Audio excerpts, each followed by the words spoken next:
जॉर्डनच्या हल्ल्याला प्रत्युत्तर म्हणून अमेरिकेने सिरिया आणि इराकमधील 85 ठिकाणी बॉम्बफेक केली असून त्यात अनेक दहशतवादी ठार झाले आहेत.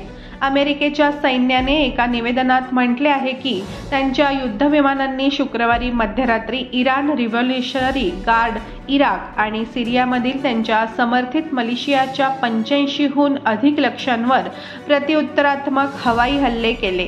अमेरिकेच्या लष्कराने विशेषतः इराणच्या कुड्स फोर्सला लक्ष्य केले आहे, तर सिरियाच्या वाळवंटी भागात आणि इराकच्या सीमेजवळ असलेल्या लक्ष्यांवर अमेरिकन हल्ल्यात अनेक लोक ठार झाले आणि जखमीही झाल्याची माहिती सांगण्यात येत आहे. अमेरिकेच्या प्रत्युत्तराच्या हल्ल्यानंतर पश्चिम आशियामध्ये तणाव वाढण्याची शक्यता आहे.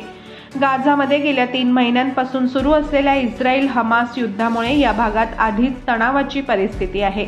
इराण समर्थक दहशतवादी गटांच्या तळांवर झालेल्या हल्ल्यानंतर अमेरिकेचे राष्ट्राध्यक्ष जो बायडन म्हणाले की अमेरिकेला मध्य पूर्वमध्ये संघर्ष नको आहे, परंतु जर अमेरिकेचे कोणतेही नुकसान झाले तर आम्ही त्याला चोख प्रत्युत्तर देऊ.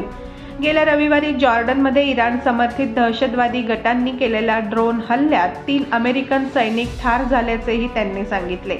या शूर सैनिकांचे मृतदेह परत आल्यावर मी शुक्रवारी डोव्हर एअर फोर्स बेस येथे श्रद्धांजली समारंभाला उपस्थित राहून त्यांच्या कुटुंबियांशी संवाद साधला, असं बायडन यांनी सांगितलं.